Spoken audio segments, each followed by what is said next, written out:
Kumar has various number of publications, right from the articles in the books and various research papers. He holds numerous responsibilities in administration also. So, Professor Chandra Kumar has already organized and chaired various national and international conferences also. He has been a very eminent teacher in the department and a research guide. He has guided almost several theses of PhD, and a very famous book of him is Education Scenario, is an effort by him to direct the students towards various cultures in Hindi. So I request sir to be here and address the gathering.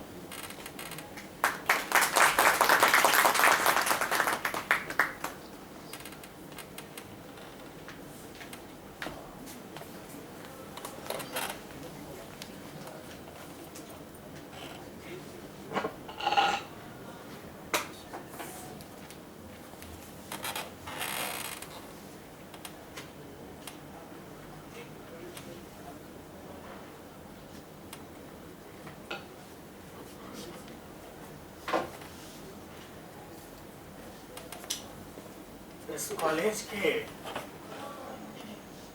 यशस्वी प्राचार्य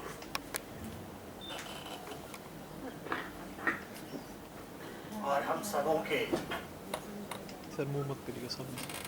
अग्रज आदरणीय doctor ज्ञानतोष Jha ji, हमारे मित्र सहपाठी और साथ रहने वाले समुना दुबे जी, दिल्ली विश्वविद्यालय के विभिन्न महाविद्यालयों से आए हुए असिस्टेंट प्रोफेसर्स, मेरे विद्यार्थी जो रिसर्चर भी हैं और दिल्ली विश्वविद्यालय में पढ़ाते भी हैं, उन सबको मेरा प्रणाम।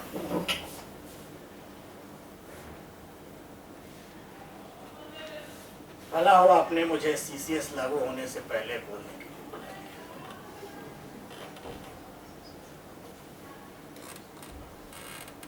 मैं कुछ बातें आपसे चर्चा कर सकता हूँ, आपसे बात कर सकता हूँ।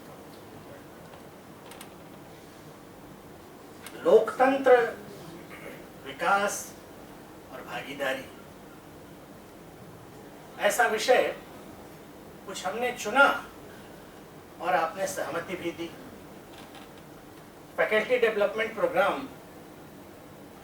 के सस्टेनेबल डेवलपमेंट विषय पर जो कि आपकी ये 7 दिनों की परिचर्चा है,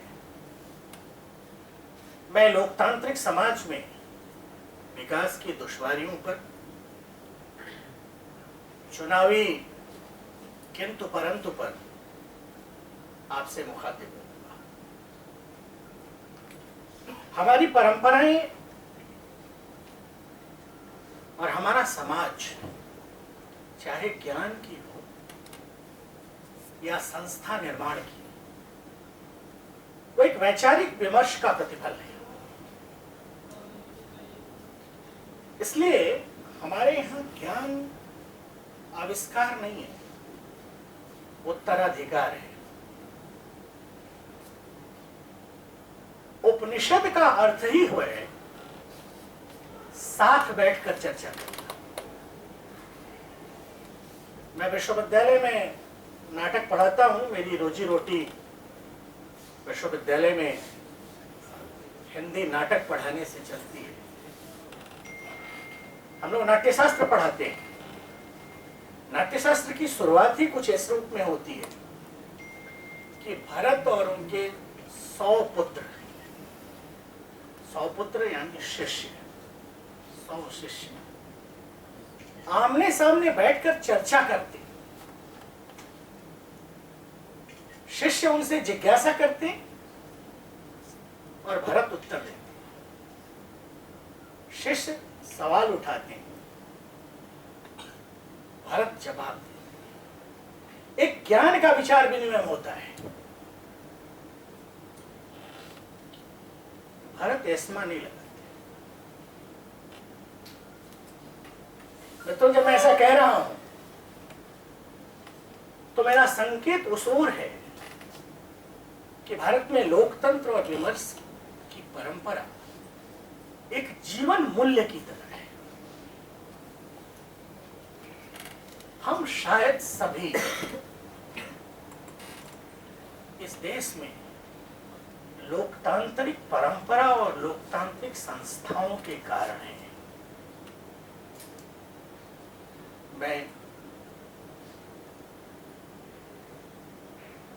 आपको संकेत करना चाहूंगा कि यहाँ के दर्शन में, यहाँ की जीवन शैली में, यहाँ के समाज के यथार्थ में आप इसको पढ़ सकते हैं। यहाँ न्याय है, सांख्य है, वैशेषिक है, मीमांसा है, वेदांत है, फिर जैन, बौद्ध और चारवाक है। यानी दर्शन की पूरी परंपरा अपने आप में लोकतांत्रिक परंपरा है। मैं इस सत्र में इसी लोकतांत्रिक उत्स पर और भागीदारी के सवालों पर चर्चा के कुछ बिंदु आपके सामने रखता हूं। 47 में अंग्रेज गए, कायदे से गोरे अंग्रेज चले गए। हमने एक लोकतांत्रिक परंपरा और लोकतांत्रिक शासन प्रणाली के तहत सरकार चलाने का निर्णय लिया। तर्क था कि समाज के अंतिम सिरे पर खड़े आदमी को न्याय मिलेगा, और सचमुच इससे बेहतर कोई शासन प्रणाली हो नहीं सकती थी। कृषि, बेरोजगारी और आर्थिक परतंत्रता की समस्याओं का समाधान एक कल्याणकारी राज्य के ही सांचे ढांचे में संभव था। एक नेहरूवियन मॉडल था, वो एक गुलाब लगाए हुए मॉडल था। बड़े बांध और बड़े कल कारखाने इसी मॉडल की उपज है। विश्वविद्यालय, न्यायपालिका और सत्ता के तमाम प्रकल्प शक्ति केंद्रित वैचारिकी की उपज थी। अगर मैं अब थोड़ा सा पॉलिटिकल हूं, यानी वामपंथ की शब्दावली का इस्तेमाल करूं, तो ये कैपिटलिस्ट बुर्जुआजी के निकष थे। हमारा टैक्सेशन सिस्टम, हमारी जुडिशियरी, हमारे वैचारिकी के संस्थान एक तरह से औपनिवेशिक पुरस्कार थे। मित्रों, इसके कुछ अच्छे निकष भी आए, पर एक जो बात आई, आप सभी गौर कीजिएगा। जो वैचारिक निर्माण हुआ, जो स्वातंत्रोत्तर भारत का दिमाग बना, वो एक आदतन खुशामदी दिमाग था।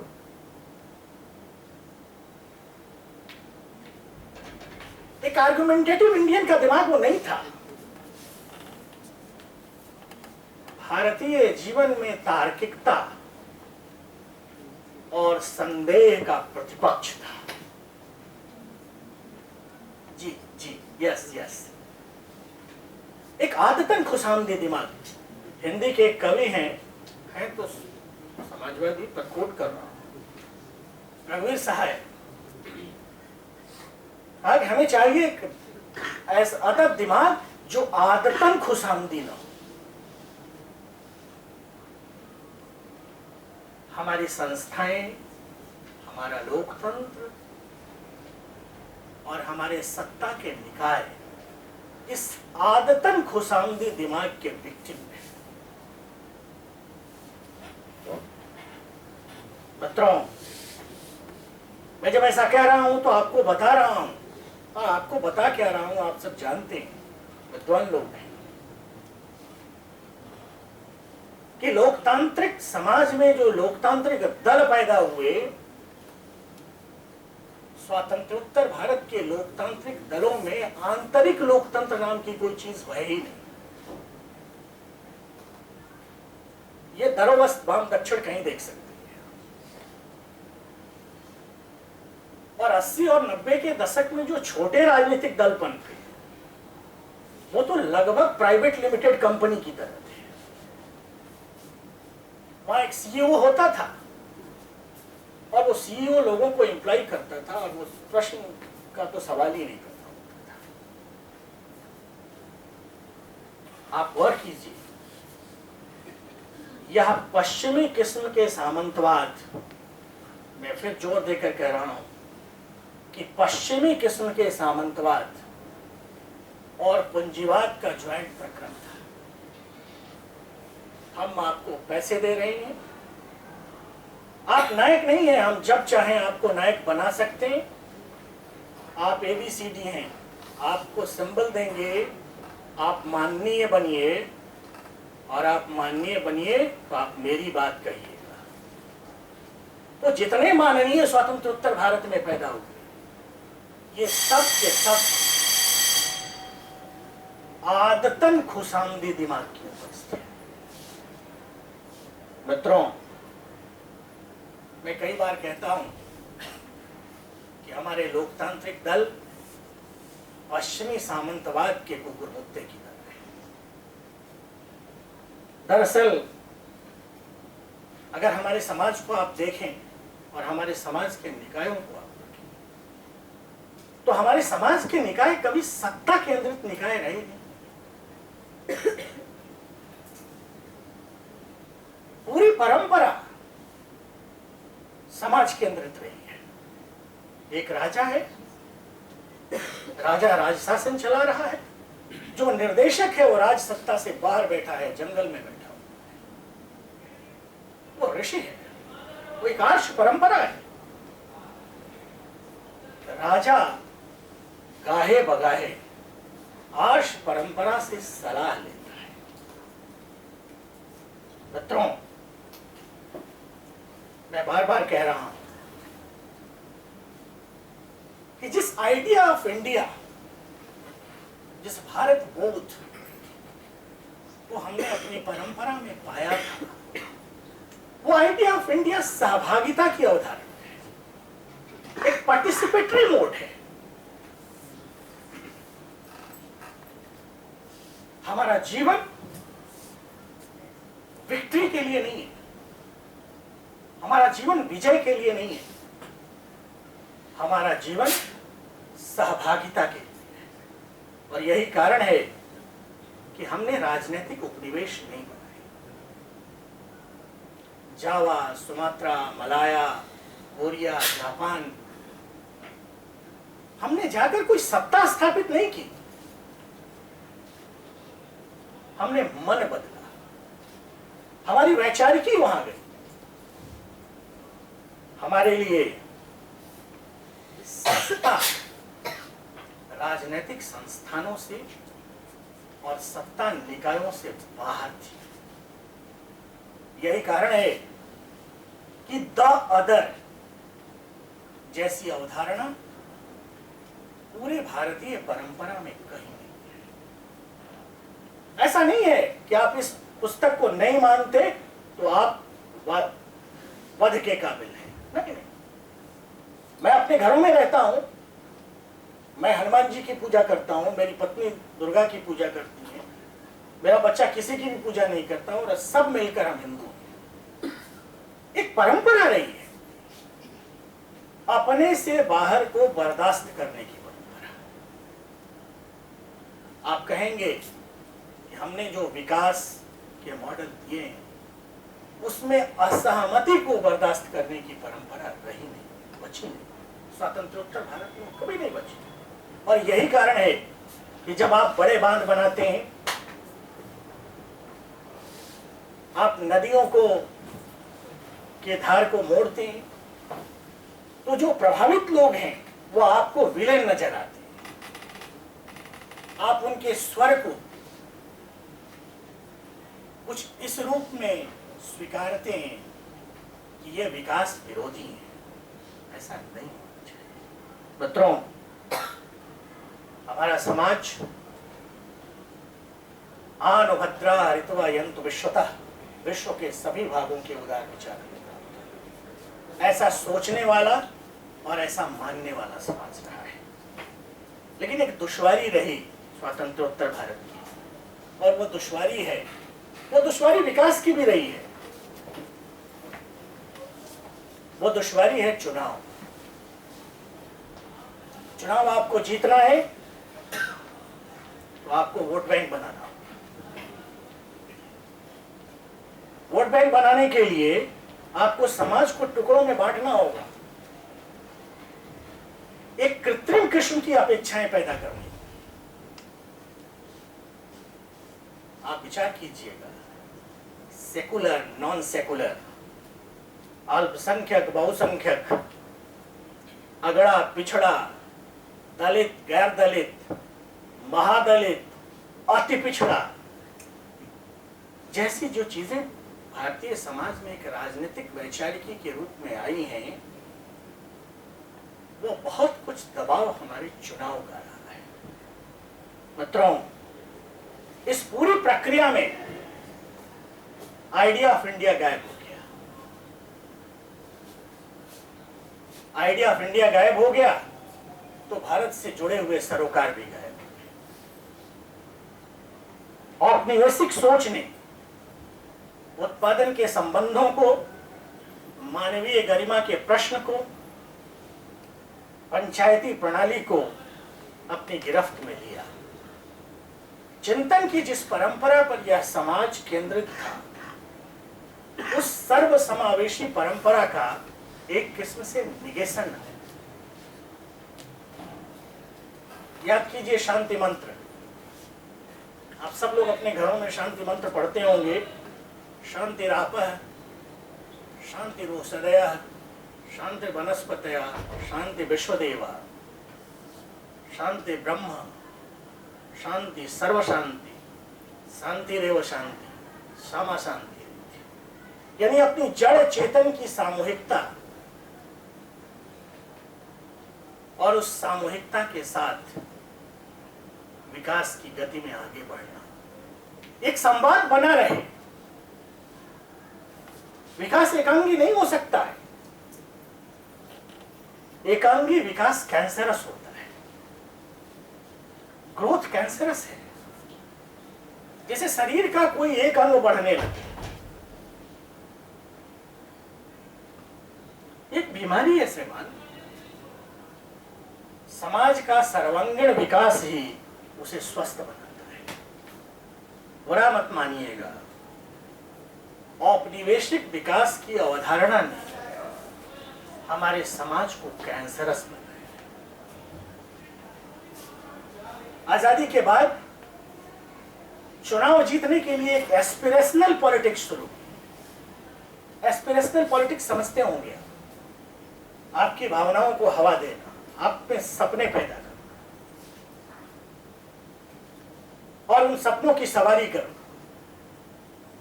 एक सपने बेचने का खेल शुरू हुआ। एस्पिरेशनल पॉलिटिक्स की एक कैजुअलिटी होती है, उसको डिलीवरी देनी।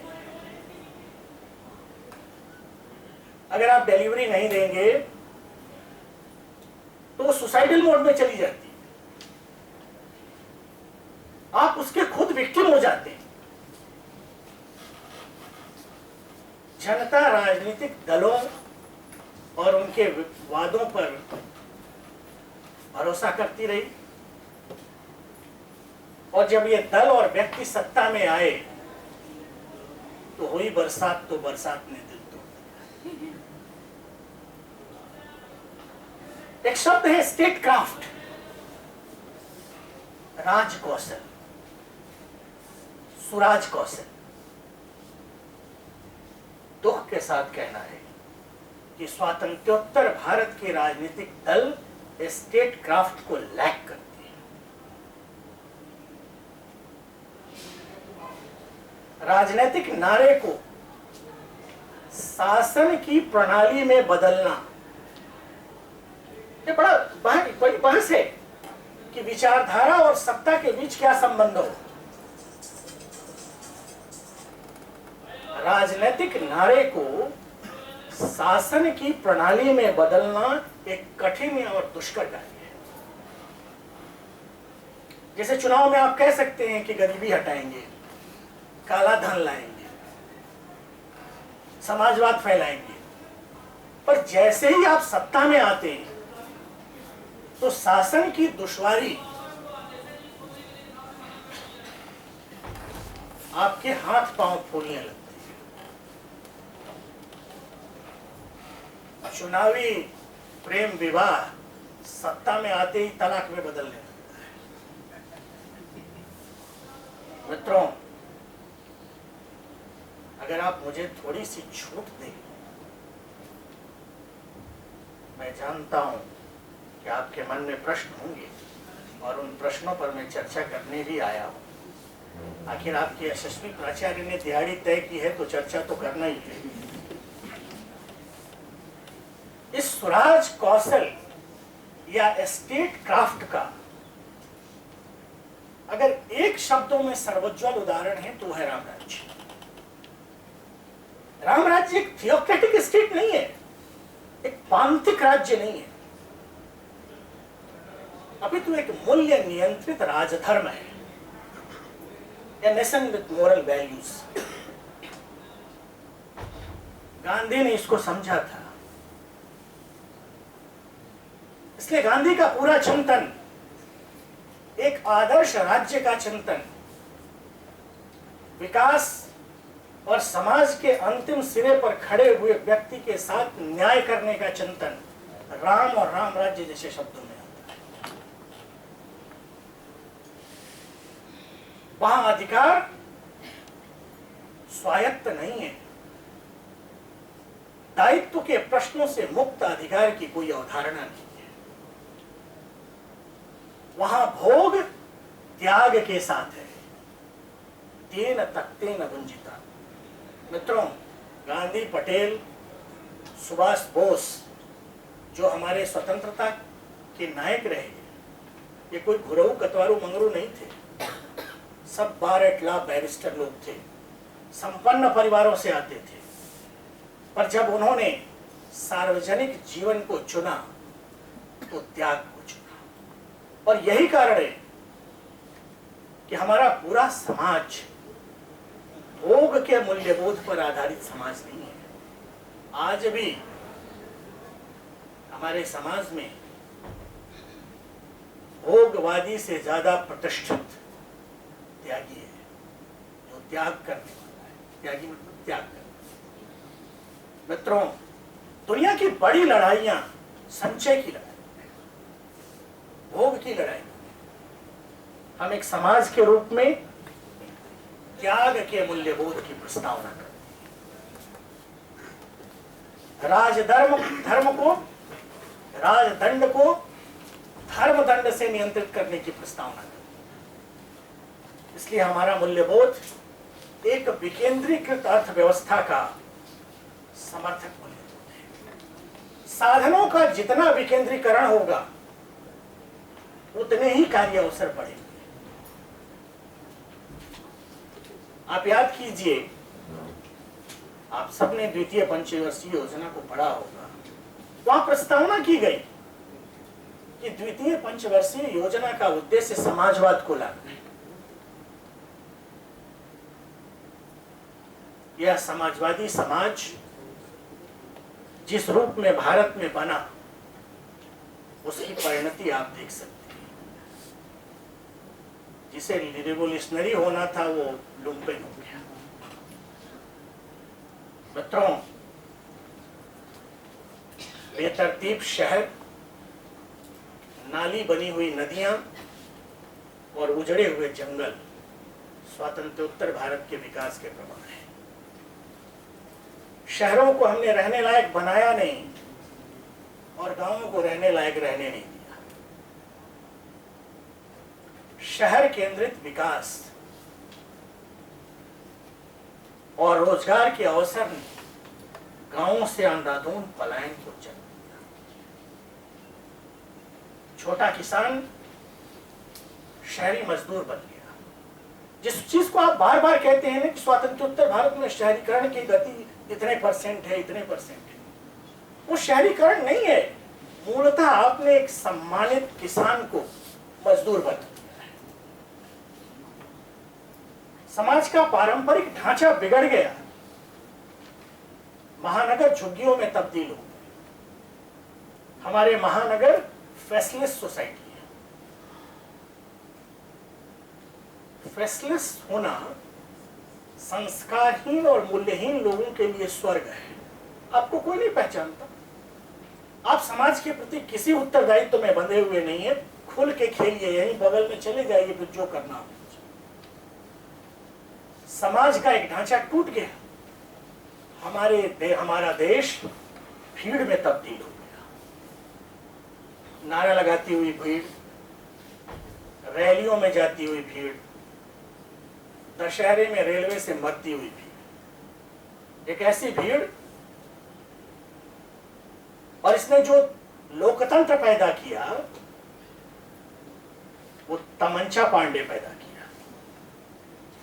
याद कीजिए, हयात के बाद साहब लहरा रहे थे, वो लोकतंत्र के विषबेल थे। उनकी ताकत इस देश के वोटर ने वो ताकत दी थी जिसको वो लहरा रहे थे। उनके पिता, उनके चाचा इस देश के लोकतांत्रिक प्रणाली की देन थे। मित्रों, दुर्भाग्य से देश इसी तमंचे पे डिस्को कर रहा है।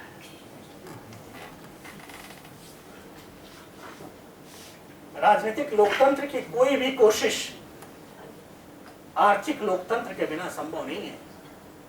हमारी चुनावी व्यवस्था ने जिस विकास को, जिस परिवेश को जन्म दिया, वहां न परिवेश की चिंता थी, न ही कमजोर की चिंता। यह लगभग उसी तरह से था कि जैसे किसी घर में बेईमान बड़े भाइयों ने एक पल्ला बन जाने के बाद, एक घर का एक तल्ला बन जाने के बाद बेहतरीन जगहों पर अपना बिस्तर सजा लिया, और जब वो बिस्तर की व्यवस्था कर रहे हों तो घर की बूढ़ी मां, घर का छोटा भाई या घर की बहन उस घर में कहां रहेंगे इसकी कोई चिंता नहीं करती थी। जब लोगों ने सवाल उठाए, उन्होंने कहा कि राम जी जैसे सबकी चिंता करते हैं, आपका भी। इस देश में आजादी के बाद कुछ ज्यादा ही आजाद लोगों की एक पीढ़ी है जो लोकतंत्र के अवशिष्ट पर पनपी हुई पीढ़ी थी। मित्रों, यह व्यक्ति केंद्रित विकास था, यह विकास की साझेदारी नहीं थी। इस लोकतंत्र ने 5 साल में सिर्फ एक दिन आपसे पूछा कि आप कैसे हैं। 4 साल 11 महीने 29 दिन रायसीना से कोई पूछने नहीं आया। जब आप पूछने नहीं आएंगे तो बस्तर के लोग, जहानाबाद के लोग अपनी आवाज तो कुछ और ढंग से आपको सुनाएंगे, और जब वो आवाज आएगी तो आप परेशान मत हो, फिर हाय तौबा मत बचाइए। आपने पूरे लोकतांत्रिक व्यवस्था में हाशिए पर खड़े आदमी की आवाज सुनने की न तो कोई व्यवस्था की और न ही सुना। आपने एक लोकतांत्रिक पाखंड पैदा किया, और 90 के बाद तो कुछ एक और ही खेल आया, एक आवारा पूंजी आई। वर्ल्ड बैंक ने